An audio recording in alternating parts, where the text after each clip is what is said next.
కార్తీక పురాణం 30వ అధ్యాయము కార్తీక మాస వ్రత ఫలశ్రుతి.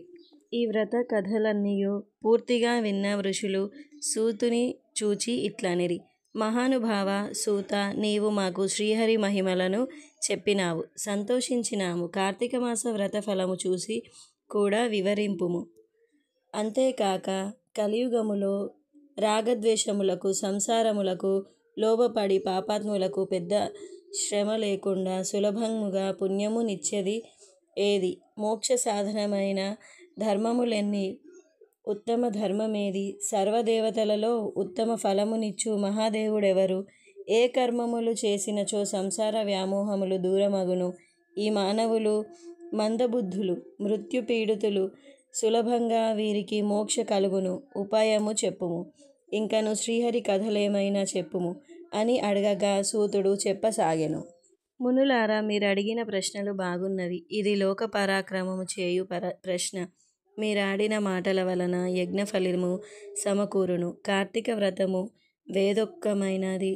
ఇది శ్రీహరికి ప్రీతిపాత్రమైనది. సర్వశాస్త్రములను నేను చెప్పజాలను, చెప్పుట సమయము కూడా చాలదు. అందుచేత వాని సారమైన దానిని సంక్షేమముగా చెప్పెదను వినండి.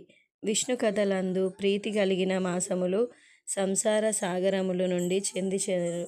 నరకము అనుమాట వాటి చెవిని సోకను.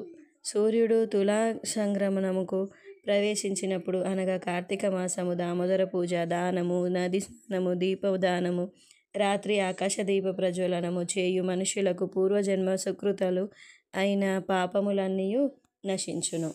ఈ కార్తీక మాసము నెల అంతయు నేమనిష్టలతో హరిభక్తి గలవాడై వ్రతము చేసినచో అతడు జీవన్ముక్తుడగును. బ్రాహ్మణుడు కాని, క్షత్రియుడు కాని, వైశ్యుడు కాని, శూద్రుడు కాని, స్త్రీలు గాని ఈ వ్రతమాచరింపవలచును. అట్లు వ్రతమాచరింపవారు తమ వంశములతో పాటు అంతతామిశ్రముక నరకములో పడతారు. కార్తీక మాసములో కావేరి నది స్నానమాడినవాడు దేవతల పొగడచుండు వైకుంఠమున చేరును. సర్వమాసములలో కార్తీక మాసము ఉత్తమోత్తమైనది.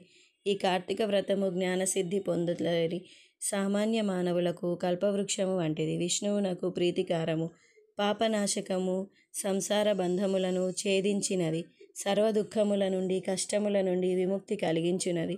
కార్తీక వ్రతములు దీపదానము, సాంఖ్య దానము, దీపము వెలిగించుట, విష్ణు పూజ, ధ్యానము, ధనము, గృహము, ఫలము ఇవి దానము చేయుట వలన అనంత పుణ్యము లభించును. ధనికుడు కాని, పేదవాడు కాని ఎవ్వరైనను ఈ వ్రతం చేసి కార్తీక పుణ్యమును వినవలెను. దాని వలన మనోఫలమును పొందును. సర్వపాపహరమును, సర్వ సంపత్కరమును, సర్వ సౌఖ్యకరమును అయిన ఈ కార్తీక వ్రతము గొప్ప ఫలమును ఇచ్చును. మాధవునకు ప్రియమైన ఈ అధ్యాయమును విన్నవారు సర్వసుఖములు అనుభవించి తుదకు విష్ణు సాన్నిధ్యం నొందురు. ఇది పురాణ వాచస్పతి.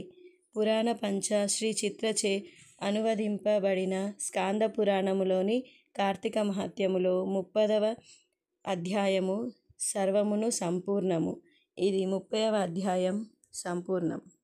ఇతి శం.